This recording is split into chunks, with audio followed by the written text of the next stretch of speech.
What are we doing? What are we doing today here? Why are you in my room? Oh my god. The worst book in the series. And one of the best. I can make some arguments for The Shadows not being the worst. Hello, why are you here? Anyway. What's up? We're continuing with our J.R. Ward reviews because she won't stop, so we can't stop. Yeah, this is the definition of can't stop, won't stop. For sure. But it's not the definition of all killer, no filler, unfortunately. But that's a discussion for a later video. So these are out of order because I don't want to smush Bloodkissed in between these two giant hardcovers. We could have done that and then that and then that, but that's fine. Huh? This is between these two. Oh my God. Yeah. It is. That's what I said. Exactly. That's what I said. That's what I said. Anyway, The Shadows is about Trez and I Am. Kinda. Mostly about Trez. Trez and Selena? Yeah. I remember her name. She just doesn't really matter. Here's the thing. J.R. Ward will admit that she has a hard time characterizing women in the same way she does men. The men are awesome and fun and dope for the most part, and the women are there. The women are sort of holes. Yes, unless they are hyper-masculine women, like Hex and Pain. But Pain doesn't have anything to do. At least Hex has stuff to do. Yeah, if she can make them act more like men, then they have, like, strong characters. Which, like, is fine. That sucks. It does suck. It is fine, though, because, like, women can be, like, have more masculine traits and still be women and still have, like, full characters, and that's fine. It's just, like, I wish she could transfer some of her characterization skills over to the more feminine women. I would love it if she worked harder. Either work harder on women, or if you can't do women, maybe do more MM, because I find it strange that in this entire giant, massive series, there are two gay couples. I think that's more because of the time period she started in than, like, anything else. Okay, we are in the year of our Lord 2022. Give me gay. There's no FF at all. No. And they're like the main MM couple was great. She did it ideally, which is all the build up and then their book, which is how I wish every couple could be. And in theory, they could. And the other MM couple was just half of one of these books, but she did it great with what she had. That's one of my favorite couple stories of the entire series. Mm-hmm. So she's good with it. I wish she would do more queer stuff, but she's not, as far as I know. I haven't finished the series yet, but I don't think there's queer to come. So yeah, we're starting with The Shadows. I don't like it. I straight up don't think it's very good. This is where a lot of my problems with J.R. Ward kind of come to a head. She does this one thing where she'll do, like, a lot of resistance to the relationship, a lot of traumatizing things, a lot of stuff, if you will. And then you get to the time where the couple's supposed to be together, and either all that stuff comes together beautifully into, like, a great story, which is how it is most of the time, or she quietly brushes it all under the rug because it's time for them to be together and to be happy. And that's kind of what we get with this, is, like, the resistance between Selena and Trez is that he didn't want to, like, ruin her, even though he did. Yeah. And then in this book, he just stops caring about that because she's sick. She's dying. I'm gonna start by saying she dies at the end of this book. Yeah. She ends one of her romance novels killing the heroine. Yeah. And leaving the hero alone because his wife is dead. There's been a lot of argument that doesn't mean it's not a romance, even though one of the inherent purposes of romance is to get a happily ever after or a happily for now. That is one of the genre requirements, because otherwise it's not a romance. I did not care about this couple one lick, but I was still annoyed because that's not what I signed up for. And I don't even think, I don't know, I just, like, it's not even necessarily that she killed her, but it's also that the resolution to this is in a novella that's not part of the series proper, that doesn't come in hardcover. So if I want that story, I have to get it in mass market, which I can't read because I have really poor eyesight. So I bought it in audiobook because that's the only version of it I can consume, like, physically, not to make myself sound disabled, but I can't read mass market. I can't do it. So the reason I agree with you that I didn't really care about this couple either, and the reason for that is Trez and I am don't get a lot of page time. They, like, Trez gets more than I am because I am, his character's just very reserved and withdrawn and, like, he doesn't interact with a lot of people, which would be fine if she gave him POVs where he wasn't the one interacting with them, because then we get to see him. This isn't a movie, we still get his thoughts, but we don't. She doesn't do that. And then with Trez, his POVs start in Lover at Last, I believe. And the only thing we get from that before he meets Selena is that he's a sex addict. He's like, he and Trez or I am Trez and I am's mate who legit factors in so little. I don't know her name and I don't think it's been mentioned in the last several books. She's a princess. Yeah, but they're the only people of color other than Sola. And Sola's a thief. Oh my god. So it's not, like, great. You didn't think of that, huh? No, I didn't. Sola's a thief for a drug dealer. So, not great. It doesn't look amazing. This is where I started having problems with the books. Because, like, up until this point, the books were all kind of awesome. And I'm way farther ahead. I don't want to, like, get into it now. I will say it was kind of annoying in this one. Trez and Selena had so much sex. And I was just like, okay, so we're going to do a scene that's not needed for the book just so we can have them bang in a car. Yeah. It was just so much sex for, like, no... All of her sex scenes before, it felt like they had a purpose. These ones were just, like, killing time.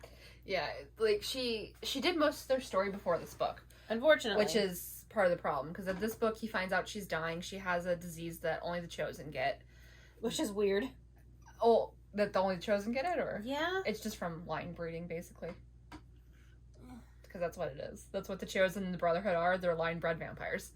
If you don't know what line breeding means, it's when you take... For, like, let's use rats, for example. Breeders will keep 2 females and 1 male from a litter, and then they'll breed the females to that male to weed out the bad genetics and enhance the good genetics. Line breeding. So, anyway, it's very common in, honestly, most animal breeding. Like, reptile breeders do it, horse breeders do it, rat breeders do it. It's way more common than people think. But in this, she basically, her disease is that her bones are, like, calcifying, like her joints are, and she's freezing. And turning to stone is basically what's happening. And she'll just get, like, episodes where she just freezes.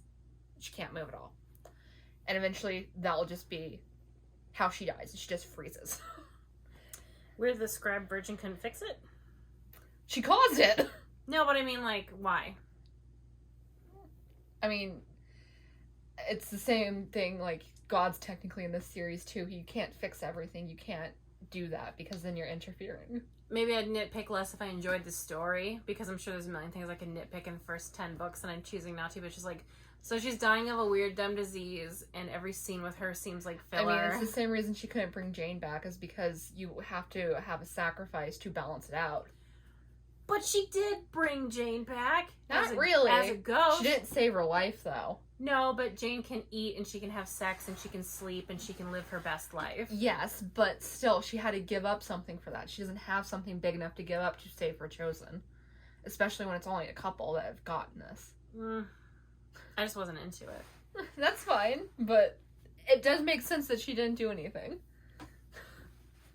But yeah, Selena does die at the end of this. They give her an injection, and she just goes to sleep. Also, while they're in this, I.M. decides he's going to save Trez. By the way, Trez and I.M. are, like, basically princes to their race of vampires, and Trez was promised to the princess, and he ran away, and now he has defiled himself so much with having sex with humans that he's unpure. So basically, I.M. goes to their colony or whatever to try and find a cure for Selena, and gets captured It's a whole thing. But that's where he meets the princess, and it turns out that she's his mate, not Treza's. It was written in the stars. Yeah. It happens so fast. It's not even a romance. It's just a thing that happens. It is weird because it felt like it was like the other half of this book, but it also felt phoned in and quick and like undeveloped. Mm-hmm. So I don't really understand. Yeah, I am kind of got strange. I am kind of got shafted. His romance. It was I don't know. I also find it curious that the only two characters that have to share a romance in the series proper are Trez and I Am. First with I Am, I kind of liked the idea of like smaller couples getting together in between because these books are so big, and I was like, oh, that's kind of cute though, with like the simpler ones that maybe she had an idea for, just putting them in the middle. But it felt underdeveloped, so I didn't care too much, and then I did not like their falling out because when the boys fall out with their girls, they are incredibly cruel to them. Like Tor with Autumn was like, super I forgot. Cruel. Like I Am was an asshole. He was like awful, and that's how every time the boys fight with their girls, like they call them whores and stuff, and it's like you always call the one who's only had sex with one person a whore when you yourself have had sex with many people. I guess Tor excluded because Tor only has slept with Wellesley. I Am was a virgin. Was he? Yeah. Trez had slept with thousands of people, but I Am was a virgin. And then he whom I cannot name yet yelling at the person. It's like, you don't ever get to call anyone a whore. That is the thing. Is like usually how it's presented when there's like a big fight is sometimes the woman gets all heated, but a lot of times they remain kind of calm and try to state their side of things, and then the man attacks their very womanhood. It's misogynistic in the bad way. Yeah. I'm surprised that J.R. Ward would do that. Because it seems weird. It's like it feels like she knows better on a lot of this stuff, because like when she does the misogynistic stuff, it's typically like a comment of like, oh, you know, it's not, she's mine, but not really kind of stuff. But this is just like, I'm going to call you a whore and say you're worthless and you should die. Yeah. So, yeah, this one... We'll discuss this. At this point in the series, this one is probably the weakest one of the lot. Yes. Not probably. Definitely. And then next up we have Blood Kiss, which is the first of the Legacy series. J.R. Ward started writing this because she wanted more with the original characters. I got bited. And this was the first one up. This one is about a girl named Paradise and a male named Craig. And that was so funny to me. Oh, you haven't seen how it's spelled. Hold on. It's funny because all the names are nuts, and it's like Craig. It's spelled with an E. It's Craeg. I'm getting absolutely destroyed by these rats. But anyway, the Brotherhood is reopening the training center, or the training program, I mean, and they are part of the first class. I loved these. The whole series. I really enjoyed them. I'll let you take point on this one. Oh my god, my babies are really cute though. Right, so Paradise got to, That's spelled with a Y, by the way. Paradise is a woman. And she's like, I want to join this group. And it's like, if the boys do good, or the people in it, not just boys anymore, if they do good and they graduate, they can like have a shot at being a brother, which is important because their numbers are really down. So she's like, I want to go do this. I feel like I can do this. And everyone's like, well, okay. And she like kills it. She does awesome. And she gets in with five other classmates. And she's there trying to prove herself, basically, because she's got something to prove, but not in an annoying way. And then there's Craig, who's also there with something to prove in an annoying way. Yeah. And they have a romance. Yeah, this is another example of the guy kind of being a douchebag at the end. Yeah. He doesn't like the nobility because, I don't know if you remember this. They suck. They do suck. And he decides that Paradise lied to him about her station, even though she really didn't. She just didn't mention it because she was like a secretary. She worked for her father because she was very trusted. Yeah, he assumed she was just a civilian, and when it turns out she wasn't, he blamed her. For lying, when it's like, no, she didn't lie to you. You just didn't ask her enough questions before you banged her, and that's not on her. Yeah. It's like she never, if he had asked and she lied, that's one thing. It's like she was working for her dad because her dad works for the king, and when you work for the king, you have to be super trusted, and she was very trusted. And part of the problem was that since he had slept with her, he'd taken her virginity, which was a crime, right? Yeah, it's like the most valuable thing she had. Yeah, the upper crust girls are not allowed to do that. For other vampire girls, I think it's just looked down on. Mm-hmm. But for them, you are done forever. You are ruined. Which happened you to are worthless. Bella and Elena. Both of them, it came out that I think both of them slept with one other person one time, and then that guy told everyone and ruined them. Except for the few exceptions where their girl has slept with a ton of people, every other woman love interest has only slept with up to 2 people. Yeah. The Beth slept with 2 other people. Almost every single other female love interest has only had sex with one other person, sometimes one time, or 2 people. Never more than that. It's either you slept with a couple people or you slept with a ton of people, and only a few of the girls had. And with everyone except Tor, Fury, and I Am, the boys, balled everyone. I feel like it's so weird with John because like John had only slept with Hex and then he went off on his little thing, but I don't know how long. He wasn't doing that for long. No, but he was doing it in groups of 3 and 4. That sounds like a nightmare. It does. That sounds like such a nightmare. And it comes up in one of these later books. We'll talk about it then, but J.R. Ward does like have some growth. A little bit in one of the later books. I love J.R. Ward. Can we say that? She just has some issues. Yeah. I adore her. I don't know her as a person at all. I've never. She watched a lot of interviews. Of course, she's funny. She's high energy. She's basically like Rage. It's funny because like I don't know if her pictures in the back, but like the way she dresses is so fancy, and like you think she's like the fanciest lady, and she's like a slutty little slut in her head. So it's like so funny. She dresses like a lawyer in New York City, but she was a lawyer. I think I knew that. But here's the thing. This is how she looks whenever she has to do, like, events or anything. That's so funny. When she's at home, I know, she's like wearing a robe. Shorts. She's wearing a robe and, like, house shoes, and her hair is this big. I love that she looks fancy, but in her brain, she's like, I'm going to write the sluttiest series that's ever existed. And she did, and it's pretty, for the, even, like, with the parts that I don't like, I don't like this book. There's stuff in it I still love. Yeah. That's her worst is still better than some of the greats that I've read. It's a very strange thing. I'm just bummed that some of them aren't that good. This I was wary on the Black Dagger Legacy books because it was a spinoff and it has new characters and they're young. Oh yeah, and the other couples, Butch and Marissa, I don't care about their issue in this book. I would say, Jessica, please. Get a new favorite. I'm so sick of Butch. No one likes Butch. I've never heard anyone say they like Butch. She likes Butch. She likes Bush. She likes Rage. She likes V. The problem Butch and Marissa have in this book is that essentially Butch doesn't want to let Marissa do anything that will make her a bad girl because she's a good girl, and this includes things like going down on him. Is it going down on him or swallowing? Letting him finish in her mouth. Yeah, that's the issue. And it's like, well, I grew up a Catholic boy, and we got told not to do that to girls we cared about, and it's like, and he starts that speech with, don't get all feminist on me. I know it's bad. And it's like, yeah, to have any part of that in your mind be like, if you come in a girl, you don't respect her. Like, first of all, I'm not going to get as into this as I can. But, like, I hate that mentality, and it's just like, that's your wife, bro. Nothing you do to her defiles her. And even if she wasn't your wife, it's like also like, why is a girl gross if she lets someone finish inside of her? Yeah. Can you explain that to me? Yeah, because he's not the problem in this scenario. She would be the problem.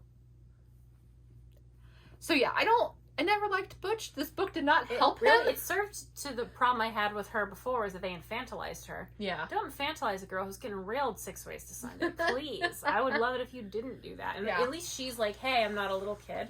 I'm a grown woman who's your wife. So stop. I will also say one issue I have with J.R. Ward is that whenever it's a couple's turn to have a problem in this series, it's never just like, we have to work this out. It's always just like, one of them convinced the other's gonna leave them. And sometimes they do leave for a little bit, and it's just like, have you never had to like fight for anything? What are you doing, you two idiots? Like, hey Jane, you became a ghost on Earth for this man. Maybe try to work it out a little bit more. We'll get into that one in pretty soon. The Savior. Yeah, or like Bella, just like... Oh yeah, Bella is like... Maybe he's deeply traumatized. Maybe give him a couple of weeks to work some shit out. I hated that in Father Mine because Yeah. it was like, if you don't immediately get your act together, I'm going to take our kid and go. And it's like, she was just born. This is like a lot for him. So like maybe have a couple conversations with him instead of immediately going to be like, this isn't good for our infant daughter who won't remember any of this. So please, please, please get over it. It's like he already got over a lot to marry you. So maybe like let him settle in. This isn't stuff the baby's going to remember. Yeah. Like, if she was like 3 and he was acting like distant, that's one thing. But she's an infant, so it's like, have some conversations. Go slow. Try to work it out. Don't immediately be like, I'm going to leave you. But anyway. Yeah, I enjoyed Blood Kiss, pretty much. The Butch and Marissa parts could have been taken right out, and I would have enjoyed it just as much. So sick of Butch. Every time, it's like, well, we need an older brother to have something. Well, I'll just pick Butch, because I love Butch, because Butch is great, right? He's not. And as much as I love Rage, can we just, instead of doing V or Butch or Rage, can we pick any of the other brothers to have some stuff I going really on? don't understand why Fury hasn't gotten anything, because Fury has so many issues. He's also got like a pretty big job to handle. And Yeah. we've never so much as checked in on him with it. Yeah, or The Chosen. Like I told her the other day, he's trying to show like 30 women how to be people, and we haven't seen a thing about it. It's weird, yeah, because that was like a million books ago, Mm-hmm. and we haven't checked in. Yeah. Like I liked that we went back to like Wrath and Beth. I think every couple should get the book where they get together, and a book afterwards, sometime of them being together, not having like huge relationship problems. But like Mary and Rage didn't have a problem with each other. It was a problem they worked through together, and I love the Beast. Let's move on to the Beast. I thought that was great because it's like, here's an issue that we're going to work through as a couple instead of having an issue with each other, and that's what you should do with these, because it's romance books. I don't want to be worried they're going to not be together. I will say one thing that I had an issue with the Beast is it opens up with V telling Rage, hey, this is the fight that I saw you die. And Rage's response is essentially, I don't give a shit, and he runs out into the field and gets horribly injured. And while he's dying, he's just thinking, I hope Mary decides to join me. And it's just like, you decided to get yourself killed on the assumption that Mary would come to the afterlife with you without asking her how she feels. It wasn't even I hope. It was go tell Mary she has to die with. It wasn't I hope. It was literally she's got to be done too. And it's like, you might be like having these issues, but she's only in her like 20s or 30s or something. You've got early 30s, I think. It's like you've gotten to live hundreds of years. She hasn't. She has friends. Yeah, she has a life. She has a job that she really cares about. Like that was weird to me too. It's like, do you not care that your wife at least gets to have one lifetime? Is it so much more important to you that she stay with you that you're going to take what time she has? Like, she's too young for him to be this flippant about her existence. Yeah, and I think the thought process is, oh, well, she's only alive because the scribed version allows it. But also, does that mean that she doesn't get to decide what to do with her own life? That really bothered me, how it was like, it wasn't I hope. It was tell her that I'm about to die and she needs to come follow me. Yeah. And it's like, did you not consider that maybe she'd want to like get to know like little Wrath and watch him grow up? Or like any of the Bella's women. kid. Yeah, like she's got friends. It's like, so you want all your friends to lose you and your wife in the same night. Yeah, who helps them. Right, because Mary's so important. She's the therapist for everybody. Yeah. And she's really good at it.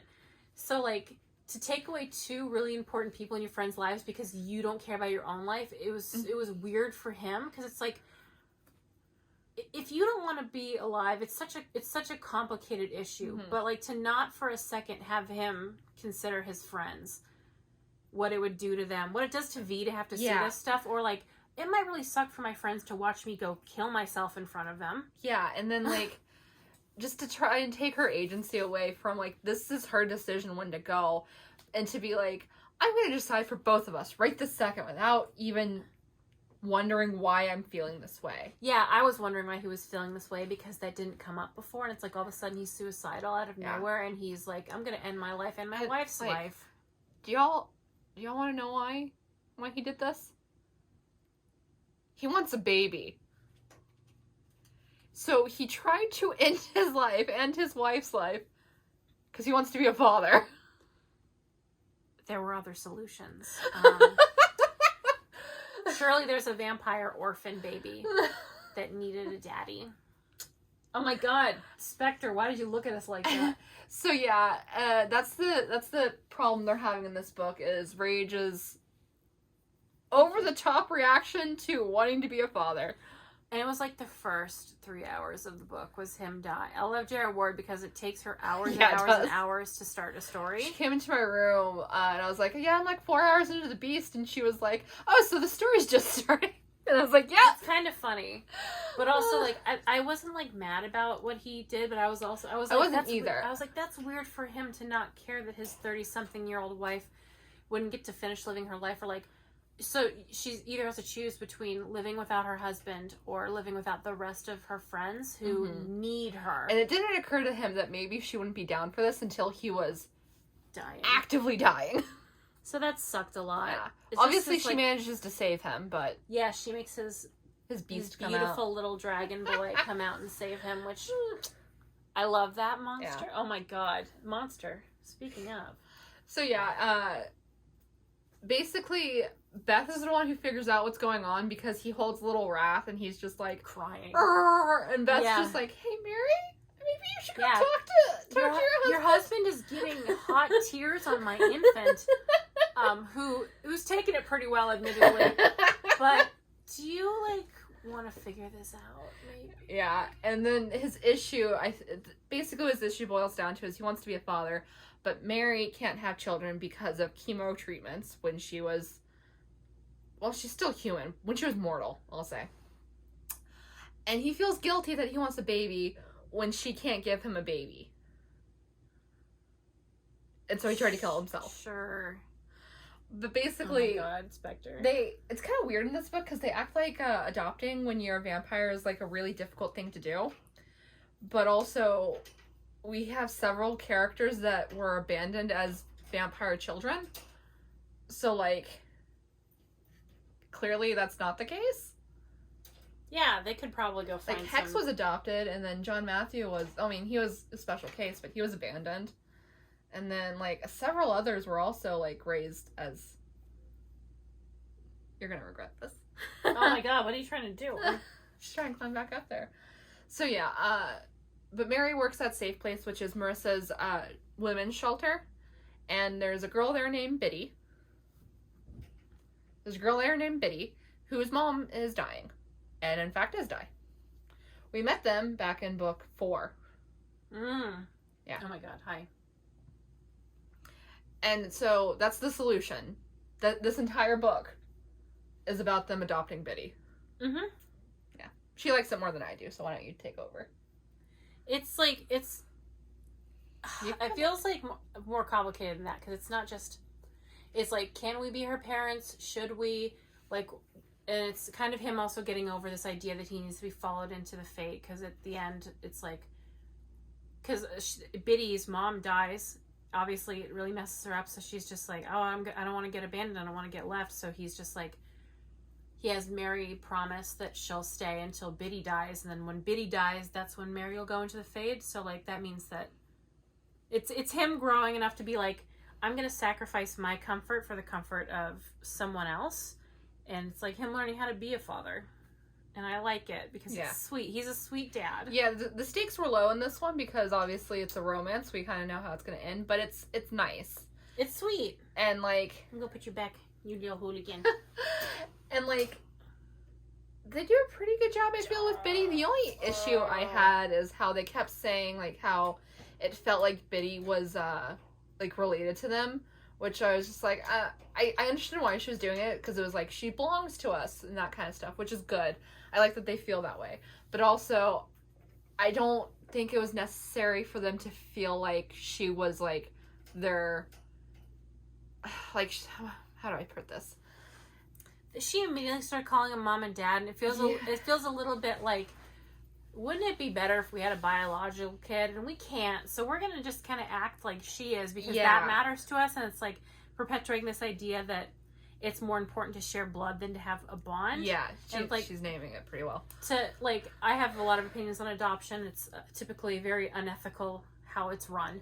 But this is a situation where she was old enough to choose, so it's like fine. But I don't like this idea of like we're settling for her, but it's okay because she feels like ours. So it's like it's not like we lost out on anything. Yeah, that's pretty much how I feel. And don't consider a child you're adopting as a consolation prize. Yeah, and they're a whole person. And my feelings on her are kind of that. A lot of times we run into this in stories where a woman can't have a baby, but it's like, oh, but we can always adopt. Whereas you're adopting because you can't have a biological kid, where if you're adopting, you should really be doing it because you feel like you can help a child that doesn't have a family have that family that you think they deserve. You know? Yeah, don't make it about you. Yeah, and like that's the key difference, is because I've heard people who are like really deeply passionate about adoption talk about it, and it's never about them. It's always about like the one I'm thinking of. She was just like, I can offer that kid a good home, and like she was crying while talking about it. She's like, I want to do it, and like that's the kind of thing you should think of when you go into adoption. Whereas this leans more into the more problematic. I can't make a baby, so I'll take someone else's. Exactly. This someone else wanted it, so it's okay. But there's a lot of situations in real life where like she was 13, so she can make that choice at 13. But like a 4-year-old can't, like you deciding I'm gonna be your parent and I'm gonna keep you when you don't have any say in it. But she was specifically like, I want you and her to be my mom and dad. Yes. So I just feel like some of the discussions in this book were a little reductive. Not nuanced. Yes. So there is that to think about, which ultimately I did like it because like it was a fun, cute story. And obviously Rage and Mary aren't going to be bad parents. No, they're great parents, and Biddy's super happy. Yeah. And then the conclusion of the story happens in the next one of this. So it does that'll be continue. Next video. Yeah. So there's more to it that we will discuss at a later time. Yeah. So that the Biddy Rage Mary thing is not quite over yet. This is them getting her and learning to be parents. And she's very happy. Biddy super enjoys having Rage as a dad, which I get it. He's neat. Yeah. I do just... What are you doing? I do wish, though, that, you know, it'd be nice if some more of the adoption stuff wasn't like... Because she does it in the Fallen Angel series, too, where one of the kids is adopted, but it wasn't that... I can't remember if the couple couldn't have kids, but basically it happened by accident, essentially. She was abandoned, and the woman, the mom, took her home, and then when no one came back for her, she's like, well, can you just be my mom? And that's how that happened. But I wish there was more storylines in this or in anything else where it was like a better view of adoption, not just well, I can't produce a child of my own, so this is the next best option. That's where I have a problem with, is like, well, I can't do what I want to do, so I'm going to settle for this. And like, your settling involves another person who has an entire soul and feelings, and maybe they don't want to hear about how they're not your first choice. Your first choice was natural, and it's okay to want that, but you can't go into adopting a kid with like, this is what I'm going to settle for. You have to like have enough distance and thought about it, where it's like, oh, I'm doing this because I want to help someone, versus I want to be a mommy or a daddy. Yeah. And then the other aspect of that whole thing is that it also kind of narrows the pathways for people who can't have kids, because it kind of makes it seem like, well, if you want to be a parent and you can't be a parent, then you're just never going to be happy until you can be. Whereas as opposed to like showing that it's not necessarily the end of the world if you can't have a child. Like, you can find happiness in other ways that you weren't expecting. Exactly. And that's a factor that I don't see very often in stories. It is literally always, well, you can adopt.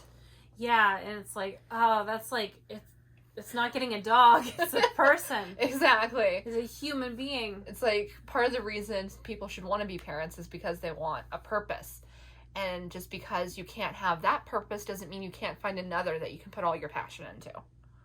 So, yeah, like, Mary was fine with her life when she knew she couldn't have a kid. Yes. And then when she decided to have a kid, she's like, I don't need this, but I would like it and I could be good at it, versus a little more rage where it's like, I really want a baby because I want to be a dad.